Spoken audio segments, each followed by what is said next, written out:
Be inspired, supported, and empowered. This is the Global Healthy Living Foundation podcast network. Welcome to From Hair to There, a podcast about alopecia, where we bridge the gap between patients, healthcare professionals, and you, our listeners. We bring you diverse alopecia areata stories from around the globe, highlighting the challenges and successes of living with alopecia areata and reminding you that you are never alone in this journey. Hair loss isn't just physical, it's emotional, mental, and even spiritual, and we're here to discuss it all. I'm Naomi Creek, National Coordinator at Global Healthy Living Foundation Australia, and with me is my fellow co-host, Joe Birch. Joe is a registered psychologist who also lives with alopecia areata. Thank you, Naomi. It's been quite a journey for me since I was diagnosed with alopecia areata, and I am here to share it all. I believe that every person with alopecia areata has a unique story, and by sharing ours, we can inspire, motivate, and uplift each other. Whether you're diagnosed with alopecia areata, a caregiver, a medical professional, or someone just wanting to learn, then this podcast is for you. So tune in and let's embark on this journey from hair to there. Professor Sinclair, thank you so much for joining us today for our episode, A New Horizon for Treating Alopecia Areata. Professor Sinclair, over the past 20 years, how has the treatment landscape evolved for treating alopecia areata? There's been a couple of critical advances. So the first is that we now have a better understanding as to which patients are going to get better by themselves and which patients are going to need help. And there's a couple of really pivotal characteristics that help define the patients who are going to need some medical intervention in order to regrow. So the first is the duration of the current episode. So what we know is lots of people get a patch of alopecia areata, and if you've just got one patch and it's only been there for a few months, the chances are almost 90% that it'll regrow by itself without any assistance. However, if the patch is still there at 10% at 6 months, and you're one of the 10% in whom it hasn't regrown, the odds go down to about 35% that it's going to regrow. And if it's still there at 12 months, then the chances of it regrowing by itself are pretty close to zero. So there's certainly the patients who are going to need some intervention. The other thing we know is that the extent of the disease is another critical factor.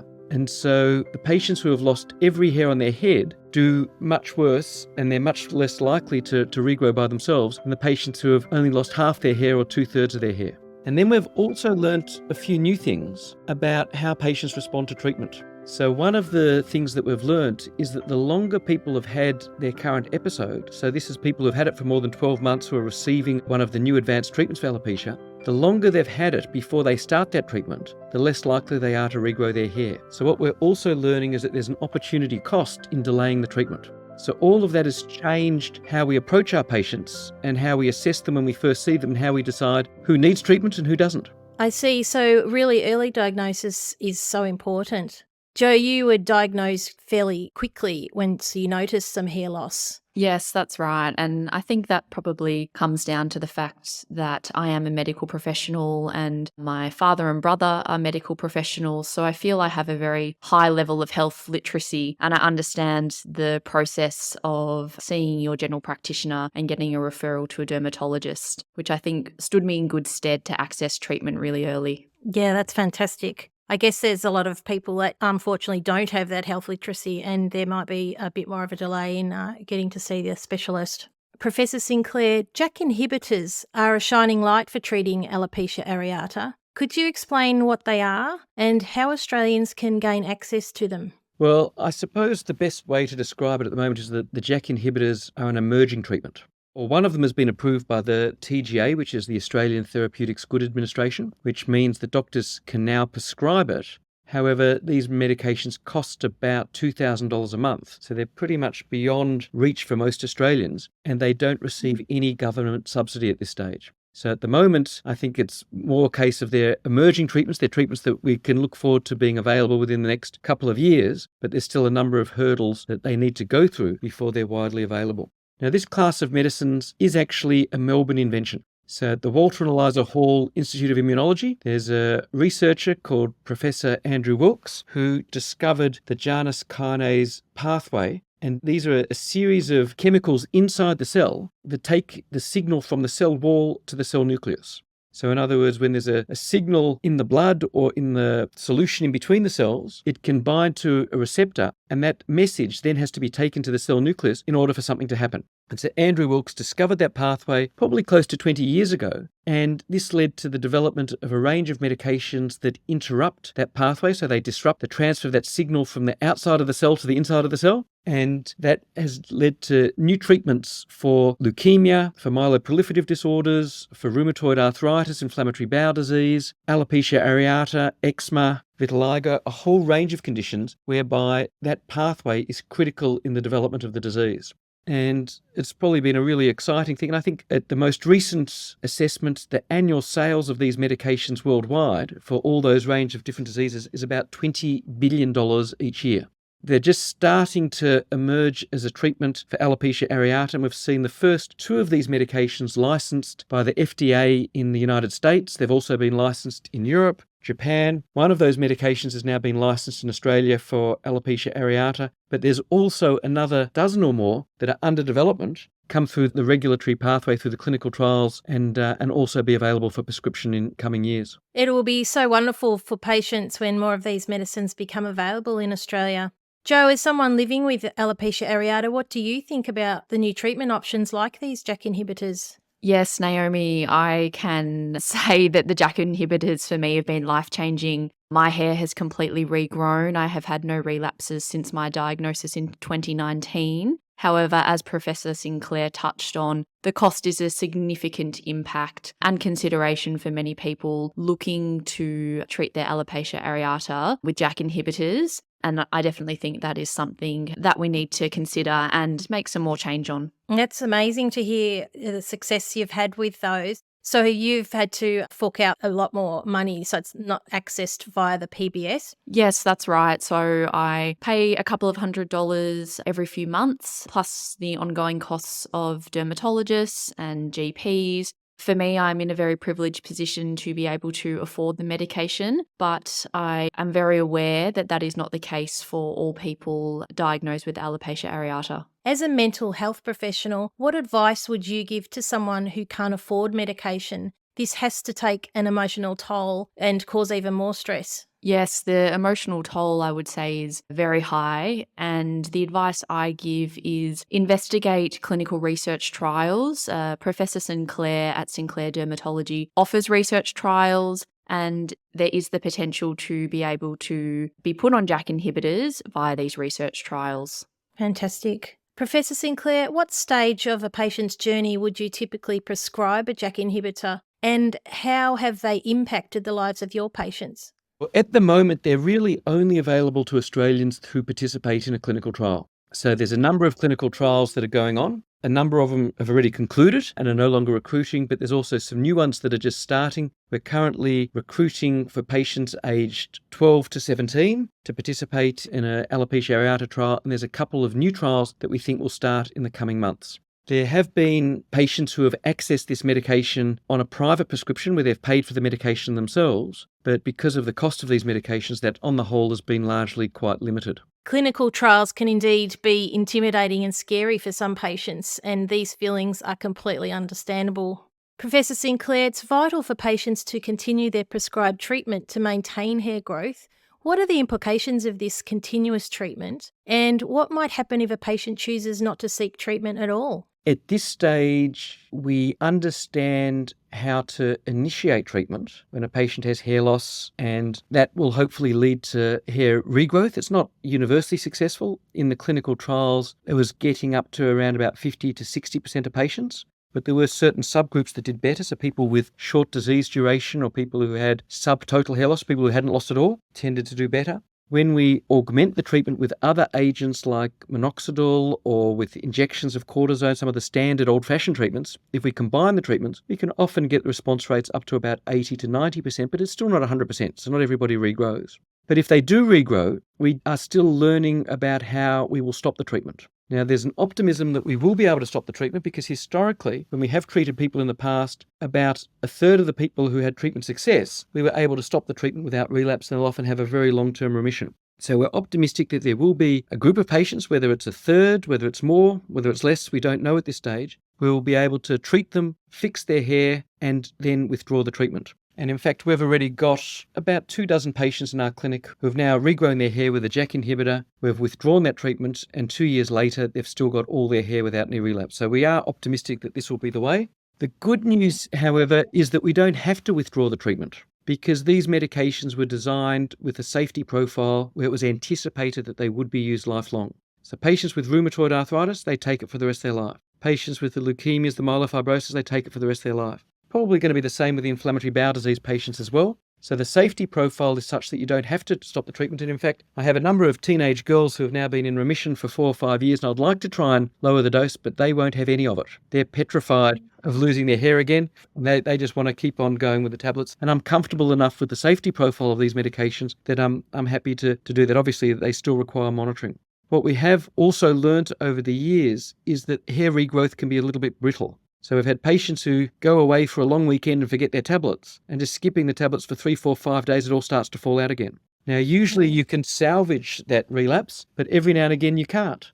Every now and again, just that interruption to the treatment, probably a week or two would be more like it rather than 2 to 3 days. But sometimes they get a relapse, you restart the treatment, and the hair doesn't stop falling out and nothing works. Now, in that situation, we've been fortunate that we've been able to switch JAKs and change them from one medication to another within that family, and many of them have been able to regrow their hair, but it's not universal. So this is a lot of work that we've been doing over the past 3 to 4 years, starting to anticipate what we do after we've initiated the treatment in terms of managing the minor relapses, managing the major relapses, and working out what are going to be the guidelines for gradually tapering the treatment and ultimately, in some cases, being able to withdraw the treatment without them relapsing. So there's a bit of work to do in understanding this whole landscape, I guess. Joe, patients must have so many unknowns when they start treatments. How do you think patients handle this? Yes, Naomi, the uncertainty with alopecia areata is probably one of the biggest challenges involved in the condition, and Professor Sinclair touched on, for me, one of my biggest concerns and worries, which is relapse. I have stayed on JAK inhibitors, and I'm considering with my husband having a family, and in order to do that, I have to come off JAK inhibitors, and that really is something that concerns me. Will I relapse? Will I be a third of the patients that Professor Sinclair touched on who maintain hair growth without being on treatment? I understand. And how did you feel when you started your treatment and your hair did start to grow back? My dermatologist and my family were very excited for me. However, when I saw my hair growing back, once I started on JAK inhibitors, I think I was hesitant. I didn't want to believe that it was going to work because, again, we know alopecia areata is so uncertain. And I thought, if I latch on to this idea that this is going to work and then potentially it doesn't, or I relapse, I didn't want to let my emotions get in the way and potentially get let down. So I can recall that I was very restrained in my excitement. And I think I waited about 2 years until I, in myself, actually went, whoa, okay, this is okay. My hair is back and I think it's here to stay. I did have a short relapse, and Professor Sinclair talked about other medications. I also take minoxidil for hair growth, but had to add in some steroid injections when I did have a relapse in about 2021. So in the back of my mind, even though my hair is here and it has been here since I started on JAK inhibitors, there is a small part of me that sometimes goes, oh, is it actually here to stay? And the biggest would be when I have to stop the medication to have a family. There is a great deal of concern that I might lose my hair. And also if I restart JAK inhibitors, is my hair going to come back? Yeah, so much uncertainty to navigate with your planning a family. What advice would you give to others who might go through a similar experience with similar feelings? What do you wish someone told you? Look, it's a difficult question. I feel like everyone's journey is so individualized. For me, I'm so confident at being able to talk about my alopecia with people who I don't know. So I have been on TV programs, I have done interviews, I'm doing this podcast. For me, I feel really comfortable talking about it with people who aren't close to me. If you ask me that question, people who are close to me, I don't want to talk about my condition at all. So I feel like the advice I give is do what is right and best for you, do what you feel comfortable with.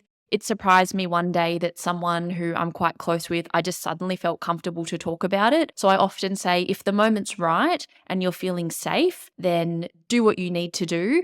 I also really advocate, given my profession, to find a mental health professional who you trust and can speak with, because I think the act of just talking about what's going on for you, whether we can problem solve it or not, but just having that dialogue can be really powerful in coming, I think, to the ultimate treatment for the psychological side, which would be self-acceptance. And having to make peace with, this is not your fault, you didn't cause this. And sometimes there's not much we can do about it. And we've just got to kind of find that inner strength to, all right, I'm just going to have to get on with whatever I'm doing here. Amazing advice, Jo. Thank you. Professor Sinclair, are there particular patient profiles that should especially consider treatment? Generally, the patients who are going to get better by themselves don't usually need these sort of medications. So patients who have got short duration of disease, 1 or 2 patches, they don't merit treatment. The people who will merit some form of what we call systemic treatment, usually a tablet or an injection, the sort of patients that will merit those are people who've had their alopecia for more than 6 months, probably even more than 12 months without it getting better.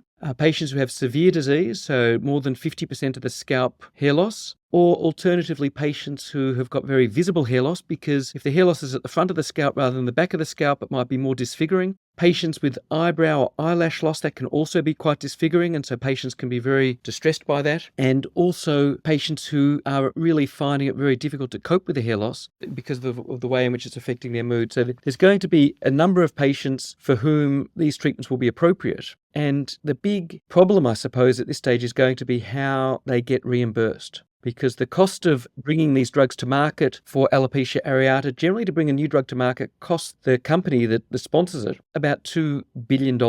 And so the price of the medication when it's sold to the public reflects that investment that they've put in it in terms of doing the research. And the cost of development is really driven by the regulators, who are really concerned that any new medication is safety profile. So most of the medications that are currently prescribed in Australia would never get through the regulator today. Things like prednisolone, that would never get through a regulator today because of the associated side effects. So the modern medications are being held to a much higher standard with regards to safety and effectiveness. And because of that, that's translating into the cost of these new medications to bringing them to market. I see. So we really need as many affordable medicines available as we can so patients can start treatment as early as possible. There are some of the very early JAK inhibitors. There's one called tofacitinib that is probably coming very close to the end of its patent life. And that's going to bring the cost down quite profoundly. And that might be one way of patients accessing these treatments once the cost comes down, that they'll be able to access it through a private prescription. At this stage, there would be very few Australians who can afford to pay $2,000 month after month, year after year to access these medications. And the issue for government with the PBS is how it's going to fund it, because the innovations are coming through. And so diseases like alopecia areata, for which the government's never really spent a cent, they're being now asked to come and find some new money to support this, to make it available to the patients. And I think the government's amenable to it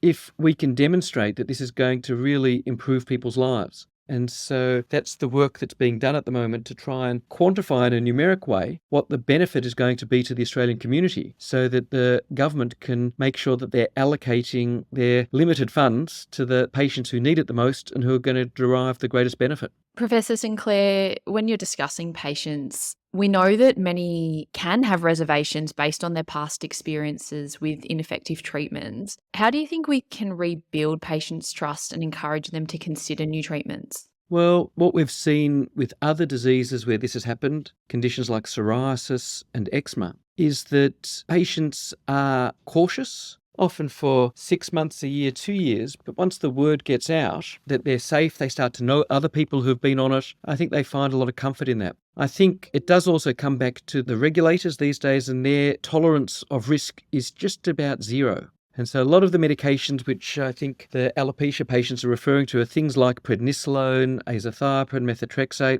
None of those would get licensed these days if you took them to the regulator. And so I think that the new medications, as I said, are being held to a much higher standard. They've got a much stronger safety profile. And so I think there is comfort in that. But there's always risk, because you don't have 20 years safety data on a drug that's only been around for 10 years. So it does take a while to accumulate the safety data. It's always possible that we'll learn things down the line. But the other thing that we've also been doing in Australia is that we're leading the worldwide patient registry. And so we're actually recording patient safety data on a global registry. And we've already got 1,000 patients enrolled on that registry from all over the world. And we're developing prospective safety data so that we can actually identify if there are any long-term safety issues associated with these medications. And of course, sometimes you find suspicions of a safety risk turn out not to be substantiated. So in other words, there are illnesses that occur in the population, things that are common, like, for example, COVID infection. And so sometimes when these drugs come out, you get a cluster of patients who get a COVID infection, and suddenly people are wondering whether this drug has somehow caused it.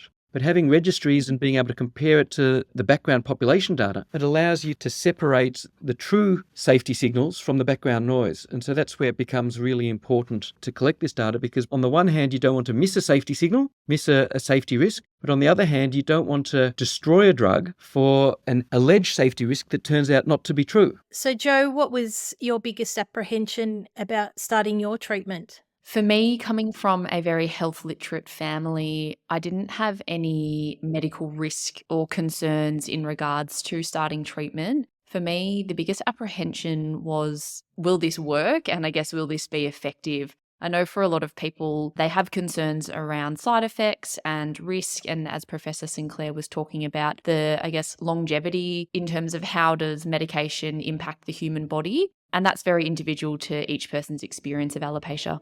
In saying that, mental well-being is very crucial for alopecia patients. Professor Sinclair, how do you feel dermatologists contribute to this aspect? Well, it's actually very complex because we do questionnaires to assess patients' level of mental well-being, and we do support them through that. But patients often don't fully disclose the way in which their disease is affecting them. And that's actually been one of the main barriers to reimbursement, particularly in Europe. And so one of the drugs was rejected for reimbursement because the level of distress that patients indicated on the standard questionnaires was below the threshold where the government thought this was a worthwhile treatment. So one of the things that we've got to do is we've got to find better metrics so that we can score the distress. And we've been working very hard on that to try and define what it is about this condition that disrupts people's lives so much, and how the standard measures that we use for asthma or we use for heart failure may not necessarily capture the way in which alopecia areata impacts people's lives.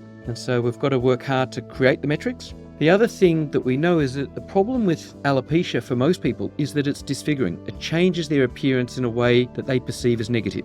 So it doesn't make them more beautiful, they feel it makes them less attractive. And that change in their appearance intrudes on all their professional and their social and their romantic interactions. And it makes people feel less capable to participate in those work, social and romantic endeavours. And that really has a profound effect on people's happiness. And so one of the things that we need to do is work closely together with hairdressers to make sure that when people have patches, that we use simple techniques to empower people to disguise it.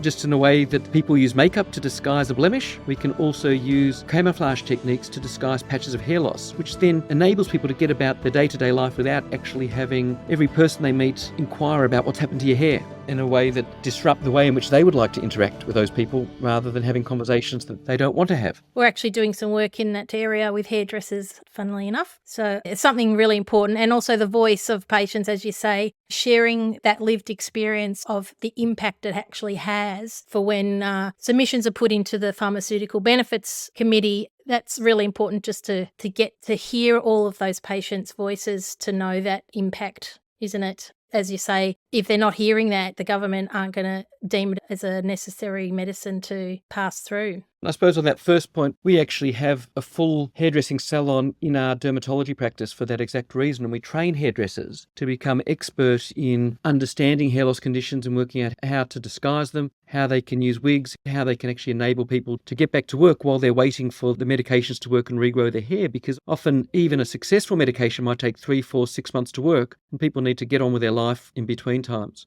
And with regards to the government's got a really difficult job because we all wear two hats. So one hat is that we're an advocate for the patient with alopecia areata to make sure that they can actually access the support that they need and that they're entitled to from government. And the other hat we wear is as a taxpayer. And so I'm sure, if the government came along to you and said, we've got this fantastic new treatment for brain cancer, we just need another cent in the dollar tax from everybody, most people would say, yep, fair enough. And then if they come along and say, well, we've got another great new treatment for breast cancer, we just need another cent. And now they've got one for heart failure and another one for childhood leukemia. And then suddenly you're getting to the point as a taxpayer where you're saying, hang on, I can't keep doing this. The government's got to manage it. They've got to allocate the resources. They've got to make these hard decisions. And I don't want to pay all of my earnings in tax. I want the government to allocate that money in a way that is fair and is reasonable, and I want them to use some strong metrics to make it accountable so that we pay as much tax as we need to pay, but no more. I'd like to ask Jo, can you share something about your experiences with hairdressers? Look, again, I feel like my journey with alopecia has been a very privileged one. My mother-in-law is a hairdresser, so I think the day after I found my 20-cent patch, I went straight to her and I said, hey, what do you think this is? And she actually straight away said, I'm pretty sure that's alopecia areata. So she already had a very high understanding of what the condition was. She had had other clients in her salon with alopecia. From that, she was able, as Professor Sinclair discussed, able to assist me in disguising it through sort of hair fibers or styling my hair in a certain way or cutting it in a way that I preferred. I've also visited the hair salon at Sinclair Dermatology, and that was after my hair started to regrow with the JAK inhibitors. And the hairdressers there were really supportive in being able to create a style for me that hid the hair growth, but also made me feel comfortable in myself and my appearance and self-confidence. Incredible. It's fantastic that you're able to access the hairstylists through the dermatology clinics. I guess not everyone has that opportunity, but how did you find the conversation with stylists at the time? I think I specifically chose the hairdressing salon at Sinclair Dermatology once my hair started to regrow from the JAK inhibitor treatment, because I knew that they would approach me in a way that would make me feel comfortable. They're obviously specifically trained in alopecia and they understand that experience for the sufferer. So for me, that was why I chose to go there. But yes, of course, you might not live nearby. That might not be possible for you. So I think it would be finding a hairdresser who you do feel comfortable with. Again, if that is not a possibility, I know on the Facebook groups, the support Facebook groups, or on Alopecia Areata Australia Foundation's Facebook group, they have links and resources available to people where hairdressers who particularly have an interest in alopecia or have worked with people before or are comfortable have put their details there. So you can sort of do a little bit of a search and find someone in your area who you know might actually have a background to cutting or styling your hair. I think that is a big consideration because, you know, walking into a hair salon and trying to have a conversation with a stylist who has no idea, it would be terrifying. And I know in my case at my mother-in-law's hair salon, a couple of her staff had never come across alopecia. I was confident to be able to talk about my experience and have them ask me questions. But I think on other days, maybe I wouldn't have had that confidence and I wouldn't have wanted to have that conversation. So finding someone who maybe has a bit of a background can be a first step. Mm-hmm. That sounds great. And is there any pieces of advice you would give stylists or hairdressers as to how to talk with their clients about their hair loss? Yeah, sure. Look, the advice I would probably give would be non-judgmental. Ask questions, but also listen and gauge the person's body language, tone, approach. If they're looking like they're not wanting to talk about it, then respect that. But then also if the person is giving signs that they're okay and comfortable, then use that as a moment or a tool to educate yourself on alopecia areata. As we know, there's many different forms of alopecia. Most people are not aware of that. So I think dependent on the situation, see sort of what the person is giving you. But yeah, really non-judgmental, open, curious, and just coming at it from a really, I guess, kind-hearted approach. Wonderful. Thanks, Jo. It's such a visible condition, areata. So what about the invisible effects of areata? Can you explain how you coped with the hair loss at that point? Yes, and Professor Sinclair touched on the professional, social, romantic impacts of alopecia. They're, again, very individualized, but very widespread. You know, one memory that comes up for me is going to gym in the morning. I exercise every day and I had to get up and either style my hair or wear a hat or wear a headband. I didn't want people at gym to know I had alopecia. Professor Sinclair again touched on that conversation.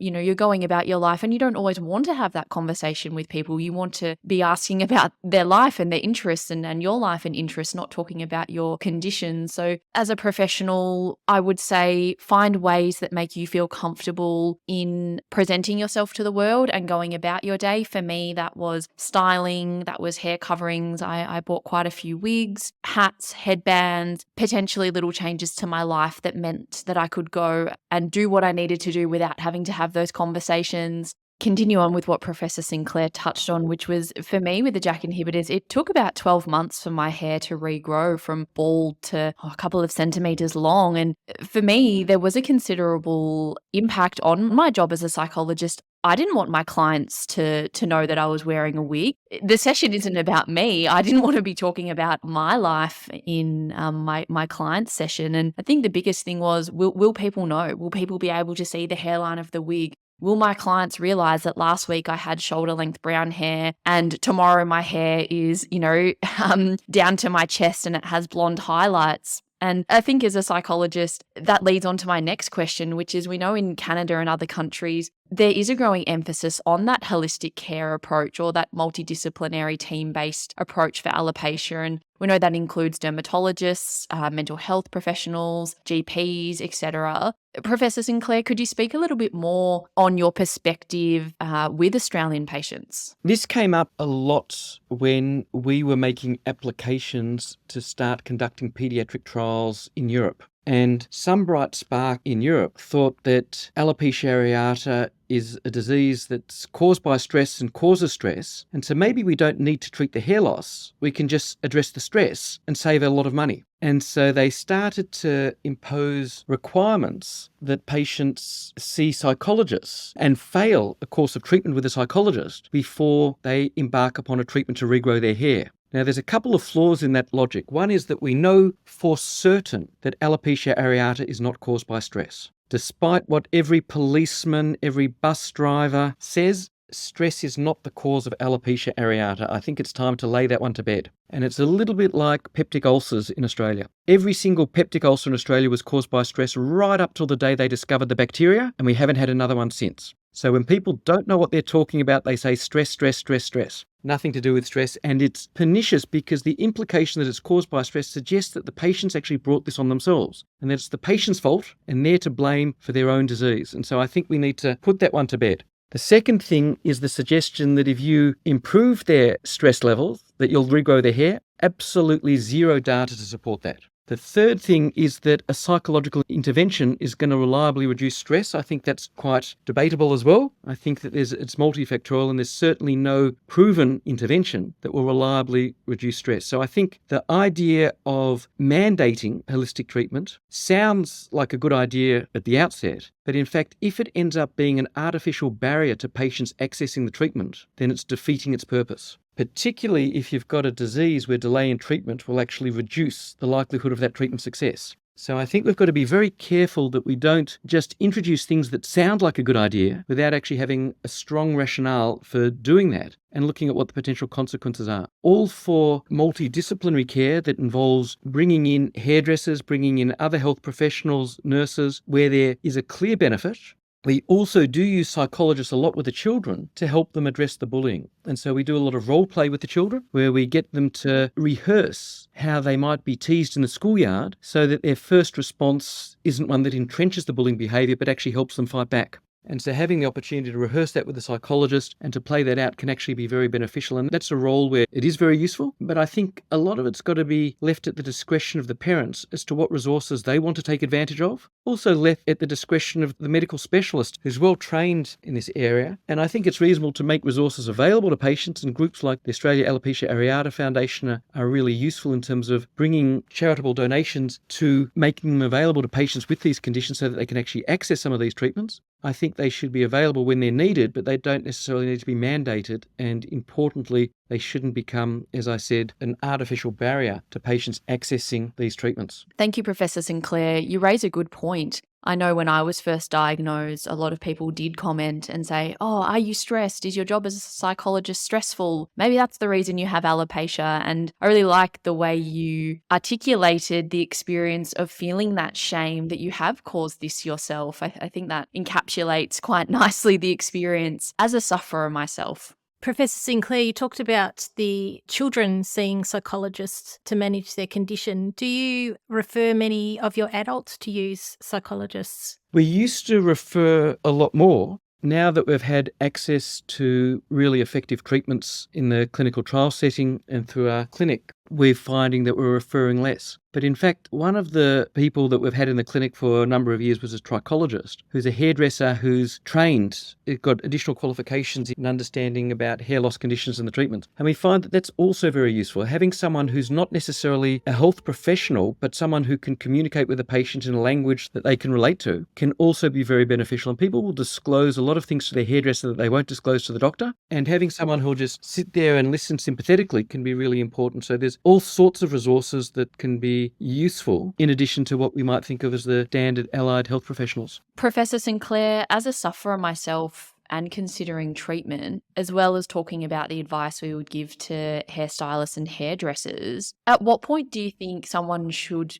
be alarmed about their hair loss, and when do you think they should consider consulting a dermatologist? So everybody loses hair as they get older. So there's not a single 50-year-old on this planet who's got hair like a 15-year-old. Most of the hair loss that we see in the community is what we call androgenetic or hormone and an inherited hair loss. So male pattern baldness, female pattern baldness, everybody loses their hair to some degree, and that's a slow and gradual process that occurs year after year. Lots of women notice increased hair shedding, so they notice the hair coming out in the brush or comb. They normally have a sense as to how much hair they should be losing, but certain things can change and suddenly that can accelerate, and that can be a cause of concern. And if women are shedding a lot of hair and it's been going on for more than 3 or 4 months, then that's a sign that they should consult a doctor for diagnosis to find out what's going on. Alopecia areata is a particular type of hair loss. It's fortunately much less common than male pattern baldness and female pattern baldness. Probably affects about 2% of all Australians. 1 in 50 Australians at some point in their life will get a circular patch of hair loss that just comes out of the blue. And I think if you get a sudden onset circular patch of hair loss out of the blue, then that would be a sign to go and see your general practitioner. They may be able to provide a treatment. They might be able to give you some guidance as to whether it needs a referral to a dermatologist. But certainly if it's been there for more than 6 months, then that would probably suggest that a referral to a dermatologist would be beneficial. I can personally relate to the sudden onset of the circular patch. For me, it was really out of the blue. A friend said, "Hey, I think you've burnt your hair with your hair straightener." And we had a look and it was, about a 20 size cent Australian coin patch at the bottom of my head. And for me, then that prompted seeing my GP, which then included a referral to my dermatologist. We've also discussed treatment. Professor Sinclair, once a patient consults a dermatologist and is on a treatment plan, how regularly should a patient be in touch with their dermatologist? That depends on the diagnosis. It depends on the treatment they're on. It depends on what other illnesses they have, what other medications they might be taking. All of that is generally done in consultation between the doctor and the patient. But on the whole, many of the patients we see in the clinic, we might be seeing at 6 weekly intervals. Some we're seeing at 6 monthly intervals. Some we see once a year. So it varies a little bit on what stage they are in their disease and how healthy they are, what other medications they've got, and how they're responding to the treatment. So it sounds like it's very individual and based on many different factors. What do you think from a patient's perspective would be the critical questions that should be asked during their visit with a dermatologist? Well, I think the question everybody wants answered is, why has this happened? The next question they probably want to know is, what will happen if I don't do anything? Is this going to be a permanent hair loss? Is it going to get better? Then the third question will be, well, what are my options and what are the consequences of not being treated at this stage? And I think so they want to know, how urgent is it that I pursue the treatment? Is this something that we can watch and wait? Is it something that needs to be done now? And what are the options? And then the treatments usually need to be tailored towards the patient's expectations, the patient's appetite for risk. Some people are very risk averse. Some people are happy to try a treatment. It also relates to how the illness is impacting the patient's life. Some people are largely unaffected by the hair loss, and other people are profoundly affected. And a lot of that comes down to the way in which it makes you look. And so if you're a 60-year-old man who suddenly goes bald, many people might just think you've got male pattern hair loss, you've shaved your head, and you might be able to function normally without the alopecia areata intruding in a negative way on your day-to-day life.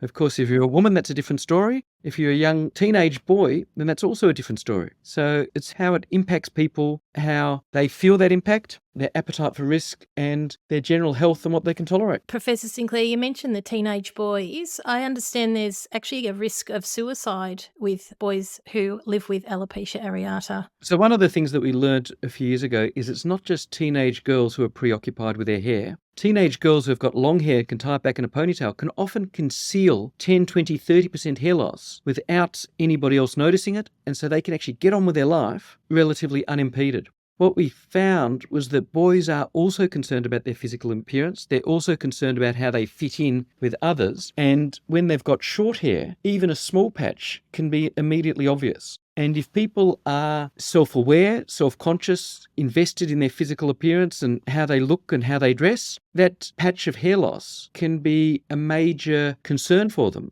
And what we saw with some of the young teenage boys is that they refused to go to school when they had a patch of hair loss because they knew that they were going to stand out and quite likely they were going to be teased and bullied. And the insecurity about their physical appearance, together with school refusal, together with social withdrawal, that can lead to a downward spiral, and that can really be a source of concern. Unfortunately, suicide amongst people with alopecia areata is exceptionally rare, but a particular at-risk group is young teenage boys who get sudden onset, early onset alopecia, not even necessarily that severe, but if it does lead to school refusal and social isolation, then that really is something that needs to be acted on urgently, and both parents and doctors need to be aware about how it can impact people and make sure that they get their skates on and start to give these kids some treatments and also some tools to camouflage it so that they can get on with their life and get back into the things that they like to do. Joe, have you had much experience, I guess, as a psychologist dealing with similar situations like this with children who are